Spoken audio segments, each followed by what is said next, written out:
a Cuban chain with a custom lid. I'm gonna make sure that I have all my tools sharpened. I'm welding here, but the entire piece is getting heated up. Alrighty, so right here, we got today's project. Somebody ordered a Cuban chain with a custom lid. Now we could have just produced an entire brand new Cuban chain, but you know what's a lot quicker is just when you already have the chain, just making a lid for it real quick. So what we're gonna be doing here with Gio today, since it's just a quick job, is we're just gonna lid swap this chain that I already had on hand, because that's what he ordered, and then we're gonna put this lid right there with it. So this is a great way to solidify the look of what you're aiming for. You're just doing a custom lid. It's a very simple, it's a cheap, and it's easy way to really sell the look. So we're now on the following day, October 2nd. I was supposed to be here last night to film this whole thing that we were about to do in terms of lid swapping the chain, but I had totally forgot I had to go to an entrepreneur event. Now it's the following day and we're about to do it. So Gio, what is the process? Where do we start? First thing I want to do is clean up my bench to get all the platinum and gold that I have on there. So I'll do that first, but let me explain to you what I'm going to do. There's a pin inside this lock right here, all the way through the other side. All I need to do is just drill the hole right here and open it up, and then I need to grab the metal on this end and pull it through. Generally I use a sharp point at it and I just pull it out through, or I use an engraver. Once I get it out, I can pull this lid off, and then I can fit this one in, see how it lands. It should land exactly the same, you know, and then check to see how it locks after we put the new pin. So we'll put a new pin through it, see how it locks. If it needs an adjustment, we make the adjustment, tighten the stones, and then I grab a new pin. We're not using the original pin. The old one, most of the time it's damaged, so I want to put in a new one. After I put the new pin in and everything's working, I weld it with laser, the end, and I clean it up, make it smooth. That's it. That's what basically what I'm going to do in a nutshell there. I do everything under microscope. It's easier for me to work. I'm going to make sure that I have all my tools sharpened. Okay, now I'm going to mark where the weld mark is. I marked the center of it. Now I'm going to find the right size drill bit, which is probably a 0.7. So I'll mark the center again. Right where the center is, I'm going to hold it in place, and I'm just going to go high speed, create a divot, little hole right down the middle. And I see where it's landing, like where the pin goes through. So I'm going to remove the rest of that metal with a larger rounder. So I'm going to go down the center, hold it very, very slow. I'm just going to go very easy and eat into it. Good, that's good enough.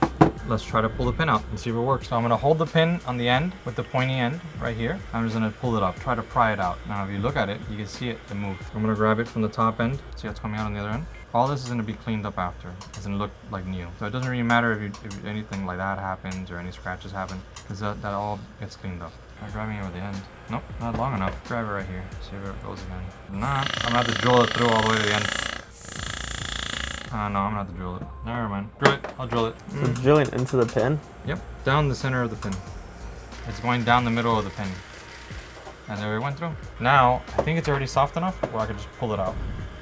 There you go. So this one right here perfectly fits in there, but I do need to adjust the lock a little bit. Let me drill through it first and go all the way to the other side. Perfect. So the pin needs to go through here, through the other bar, through the middle bar, and then out the other side.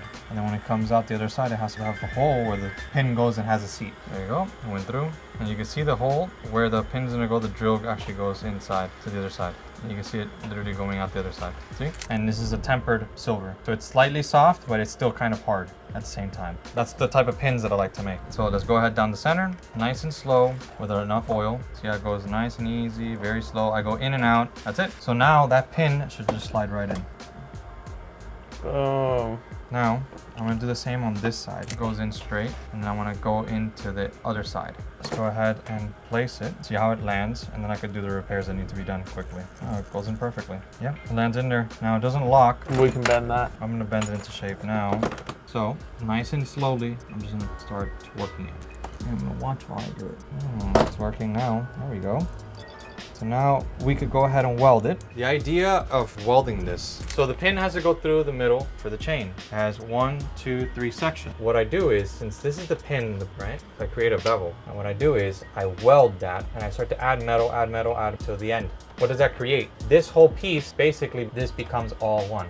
And then I cut it here, but that gives it strength so that when on the middle part opens and closes, because it moves on this end, it gives it more strength on both sides. Let's assemble the piece and it goes down to the edge. Now let's hold it in place, make sure that it's all the way at the end, so I have to open it, and I'm going to go ahead and weld both sides really quick to hold it in place, and then I can cut it to shape. I'm welding here, but but the entire piece is getting heated up. To weld silver, I sometimes have to put these on when I'm polishing silver. So now, when I close it, I want to see where it lands. Perfect. And now I'm gonna weld this end. I'm gonna finish welding it in, fill it in, and we're done. Okay. Put it in there. I think that's good. It's already welded. So let's clean it up really quick. There you go. And I have to make sure that all the stones are secured. So let's check it. No, they look all secured. I'm gonna test it now in the ultrasonic machine, but I think they're perfectly fine. Let's give it a shine. Shining polishing compound, and let's go on the inside and just touch up that inside part just a little bit. This is a polishing wheel, and it has a dust collector on the bottom. Dust collector, you can see how much strength it has. There we go. Now let's clean it.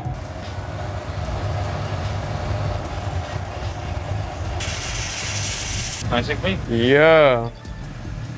Nice. So Gio just finished the job. The only thing that's left to do now is to go get the lid plated. If you're ever gonna want to have your lid swapped by anybody, this is definitely the guy you want to go to. Thank you, bro. Awesome.